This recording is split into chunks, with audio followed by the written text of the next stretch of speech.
Hey guys, let's talk about tariffs.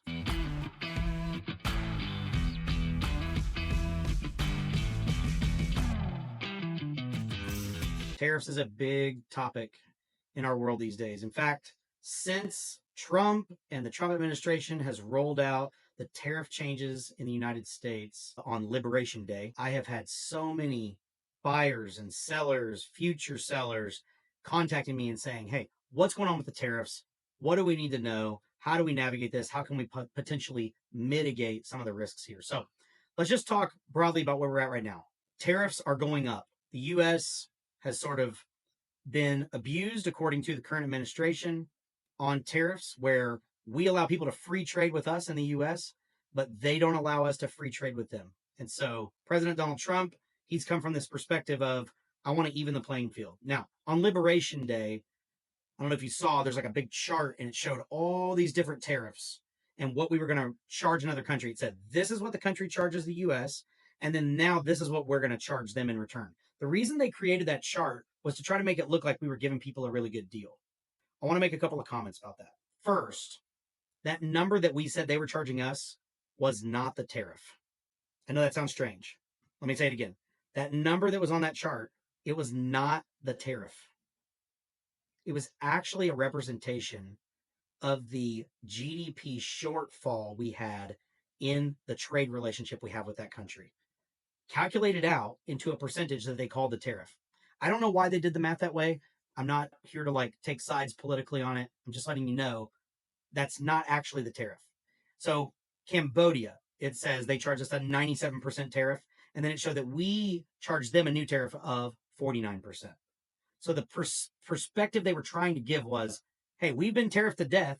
They charge us 100%. If we want to sell this trinket into Cambodia, they mark it up by 100% just in tariffs, which means we're not selling it into Cambodia. And they said, so now what we're going to do is we're going to turn around and we're going to charge 47.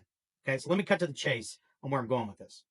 The markets have been very volatile. If you follow the stock market or anything like that, they've been down and up, and every little headline of what Trump says is making the stock market go up or down every single day. So here's the deal. I think he was doing sort of art of the deal. That's a book that Donald Trump wrote years and years ago.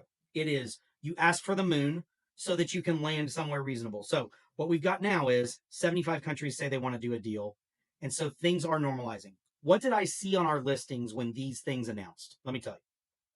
For the first 2 weeks, it turned into crickets. People that were looking at deals paused. People that were thinking about buying a business paused.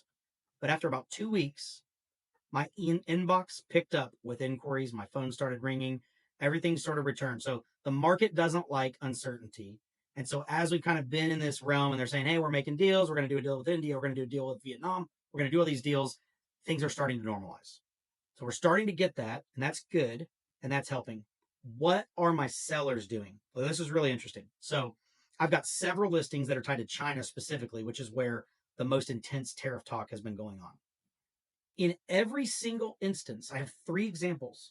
In every single instance, the Chinese supplier, when asked by my sellers, the Chinese supplier either absorbed 50 to 100% of the new tariff cost. So I want to talk about leverage for a second. I hear on CNBC all the time that the US has no leverage. We need all these Chinese goods. There's probably some truth to that. But I want to just mention that one of the things that's going on here is we do have some leverage, because what's happening is these Chinese manufacturers, when they find out that these buyers in the US are Amazon FBA stores, those kinds of people, they're afraid of losing them so much that they are saying, we'll absorb the cost. We'll absorb 50%. We'll absorb 100%. We'll work with you so that we can not have you have to pay all this tariff or pass it on to your consumer. So one thing I want to say is there is a natural economic thing here. We do have some leverage here in the US. And I think that we will, kind of get through that, because I'm seeing these Chinese manufacturers work very hard to try to strike the deal. Point number 2, what are my sellers doing? They're waiting. And I'll tell you why.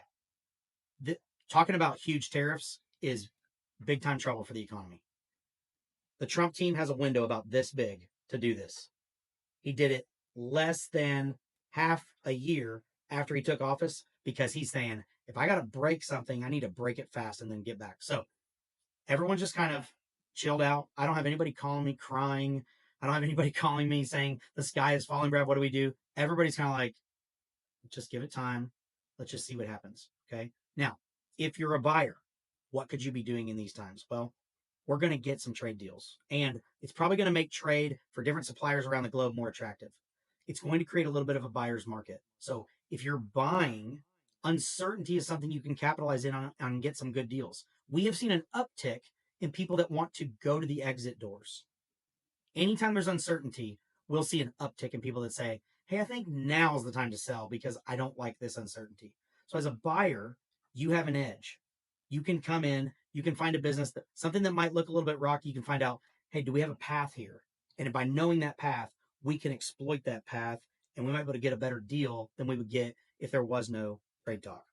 Whether you're a seller, whether you're a buyer, at Quiet Light, our advisors, we're always here. We're looking at the pulse of the economy. We're trying to figure out what's going on with trade deals for buyers, for sellers, what's happening in the macro picture. We're always trying to assess what's going on so that we can give the best advice. So don't forget to reach out to your advisor. If you don't have one, you just go to quietlight.com and we can get you to somebody that can help you navigate difficult situations like this tariff situation.